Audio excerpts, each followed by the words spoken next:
Dominique Simonet, merci d'avoir accepté notre invitation pour nous apporter vos lumières sur ce qui est en train de se jouer aujourd'hui aux États-Unis. Vous êtes journaliste, écrivain, spécialiste des États-Unis. Cette situation est totalement inespérée pour Donald Trump.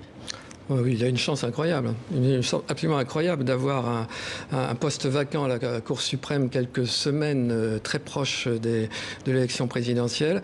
Et c'est quelque chose d'inédit et quelque chose de très important parce qu'on l'a très bien vu dans le sujet. La Cour suprême a un rôle fondamental aux États-Unis. D'abord, elle a un rôle un peu comme, disons, la Cour constitutionnelle plus la Cour de cassation, si on veut prendre des équivalents français.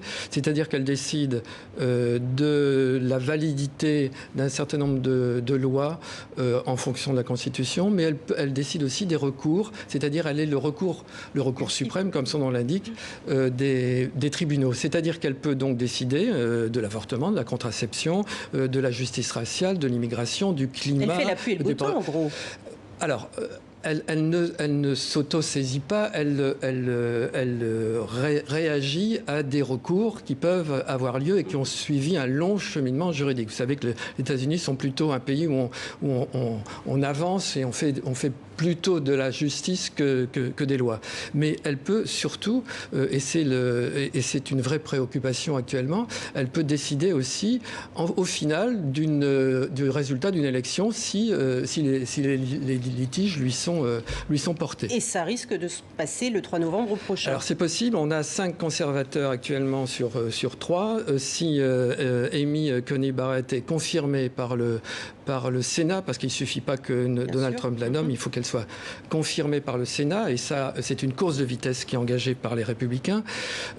Si c'est le cas, la Cour suprême aura donc 6 contre 3, le sujet le disait très très bien, elle sera ultra-conservatrice, et évidemment, s'il y a le moindre recours, et Donald Trump a dit qu'il en ferait, s'il conteste le résultat des résultats, et si ça arrive jusqu'à la Cour suprême, il est évident qu'elle votera en faveur de Donald Trump. Mais là, le Sénat est à majorité républicaine. Pourquoi ce ne serait pas une formalité pour qu'elle soit confirmée à ce poste ? C'est une majorité républicaine faible, c'est-à-dire ça dépend de 4 sénateurs. Pour l'instant, la majorité au Sénat est de 4. Vous savez, c'est 100 sénateurs.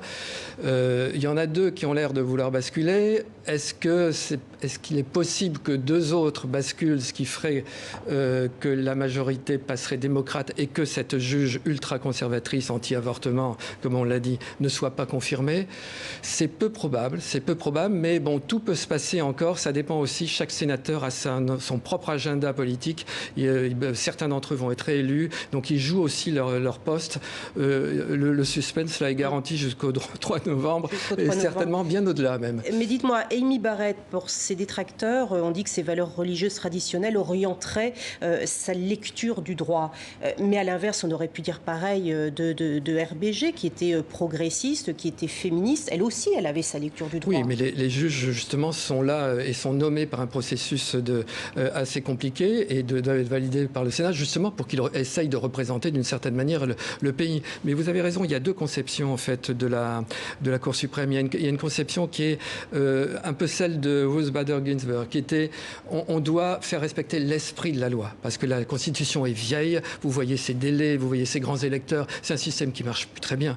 Donc, l'esprit de la loi d'abord, c'est-à-dire qu'ont voulu les pères fondateurs, c'est-à-dire un compromis, respecter le peuple américain. C'est ça qui est important. Et puis vous avez une autre conception qui est littéraliste. C'est celle de Amy Coney Barrett, qui va être nommée par Donald Trump.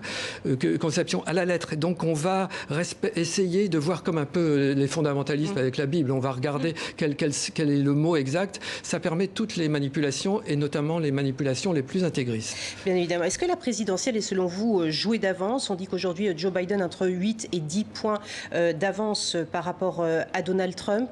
Quelle est votre analyse? Non, pas du tout. Elle n'est pas jouée. Vous savez, souvenez-vous, l'élection précédente, Hillary Clinton était persuadée d'avoir gagné. Tous les commentateurs étaient persuadés qu'elle allait gagner. Elle a gagné en 3 millions de voix, mais pas en grand électeur. détracteurs. Donc tout est encore possible.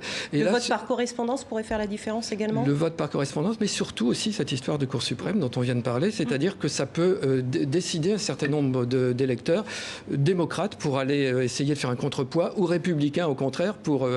on ne sait pas bien, mais cette élection à la Cour suprême est fondamentale, on le voit à plus d'un titre, et en tout cas ce sera... Et monopolise du coup la campagne électorale là, oui, mais enfin, depuis le décès elle monopolise la campagne électorale, mais surtout l'enjeu va être important, parce que si effectivement Donald Trump, comme il l'a dit, conteste, c'est pas simplement l'élection qui va être mise en cause, c'est les institutions et toute la démocratie américaine, et même nous aussi, parce que imaginez une démocratie américaine qui dysfonctionne et avec un président qui n'est pas légitime, qui conteste, une Cour suprême qui lui donne son aval, mais avec une chambre et un Sénat qui soient pas voilà.